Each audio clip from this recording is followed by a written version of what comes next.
Ang Hamster Combat DAO ay isang malaking hakbang para sa hamster combat community. Sa pamamagitan po nito, ang mga may hawak or holdings ng hamster token ay magkakaroon po ng mas malaking papel sa mga desisyon ng mga projects.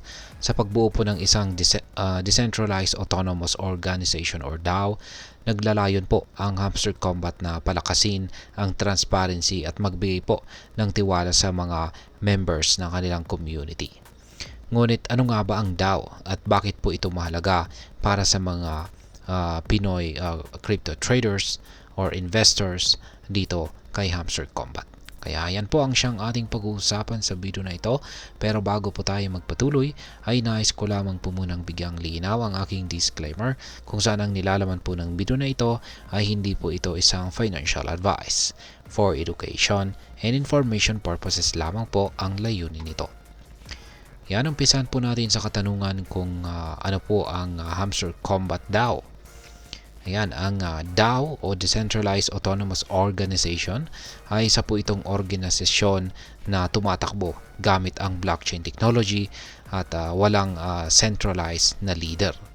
Ayan, sa madaling salita, ang lahat po ng desisyon ay nagmumula mismo sa mga community members sa pamamagitan po ng botohan or voting.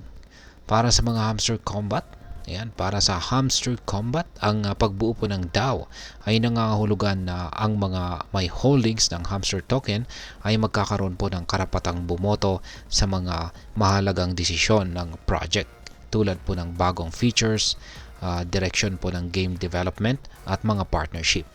Ang layunin po nito ay gawing mas user-driven o kontrolado ng community ang project. Ngayon ay ano naman po ang mga benepisyo ng Hamster Combat DAO? Ayan. Una ay ang voting rights. Ang bawat hamster token holder ay may karapatang bumoto sa direksyon ng project.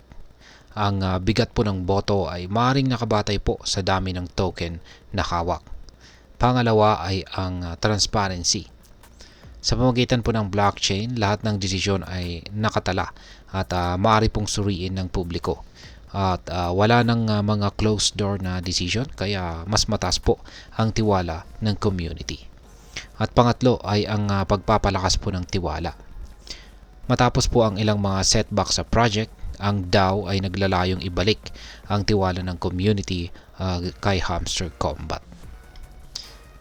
Ngayon ay paano naman po ang kasalukuyang lagay ng Hamster Combat? Ayan. Bagamat maganda po ang balita ng DAO, may mga hamon pa rin na hinaharap ang project. Nitong nakalipas po na August, umabot po sa 300 million ang mga players ni Hamster Combat. Ngunit bumaba po ito sa 23 million ngayong buwan ng December. Kaya sa kabila po nito ay mayroon pa ring matibay na suporta ang project mula sa kanilang loyal users. Yan, sa Telegram ay meron po silang 50 million na subscribers, at dito po sa Twitter or X, yan, X na po pala, ito po yung dating Twitter, meron po silang mga followers na umaabot po ng 13.6 million. Sa ano naman po ang performance ng hamster token? Yan, matapos po ang announcement tungkol sa DAO, ay biglang tumaas naman po ang presyo ng hamster token ng 10.4% at nasa presyong 20 digits 37.44 ito ngayon. Bagamat 47.93% pa rin itong mas mababa sa all-time high na nasa presyong 20 digits 72.22 nitong nakalipas po na September 2024. Kaya malayo na ito mula sa all-time low na 20 digits 22.63 noong November 2024. Ayan. Ngayon ay ano naman po ang mga Hamster Combat price predictions? Yan, ayon po sa mga eksperto ay may potential daw itong si Hamster token na maabot ang presyong 0.013265 sa susunod na 3 buwan. Sa kasalukuyan, ang trading volume nito ay nasa $47.7 million at meron po itong market cap na nasa $241.5 million. Ngayon ay ano naman po ang maaaring maging epekto nito para sa atin bilang mga Pinoy crypto traders or investors ni Hamster Combat. Yan, para sa atin, ang Hamster Combat daw ay nagbibigay ng bagong oportunidad upang maging bahagi ng isang community-driven project. Meron po itong tatlong maaaring maging benepisyo, kung saan ay una ay ang pagkakataon po na maging bahagi ng governance. Sa halip na maghintay lang ng desisyon mula sa mga developers, maaari po tayong maging aktibo at makibahagi sa direksyon ng mga projects. Pangalawa ay posibleng pagtaas po ng Hamster token. Ayan, yung kanyang halaga, pagtaas ng halaga ng Hamster token.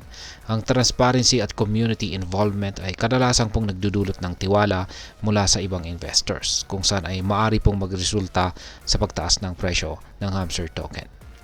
At ang pangatlo ay ang mas malaking exposure sa blockchain technology.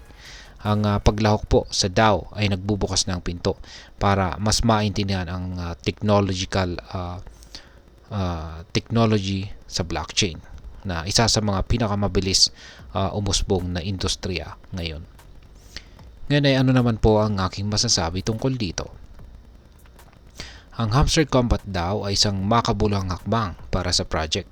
Pinapakita po nito na seryoso ang Hamster Combat sa pagbibigay halaga sa kanilang community, na isa pong mahalagang aspeto sa tagumpay ng anumang crypto project. Gayunpaman, dapat din itong samahan ng maayos na implementation at tuloy-tuloy na suporta mula sa team upang mapanatili ang tiwala ng mga members. Para sa mga Pinoy crypto enthusiast, maganda pong pagkakataon ito upang mapalawak ang ating kaalaman at maging bahagi ng isang project na may potensyal. Subalit, gaya ng lahat ng investment, mag-ingat at siguraduhin handa po tayong harapin ang mga posibleng panganib sa crypto space. At sa kabuuan, ang Hamster Combat daw ay hindi lamang isang desisyon para sa project, kundi isa itong panibagong pag-asa para sa mga community members na muling buuin ang tiwala at pagkakaisa. At ayan, hanggang dito na lamang po tayo sa video na ito mga ka-crypto. Sana po ay inyong nagustuhan ang aking paliwanag sa video na ito. Kung inyo po itong nagustuhan, pagkiklik lamang po ang like button nito. Marami pong salamat sa panonood. Ingat po tayo lagi at God bless po sa ating lahat.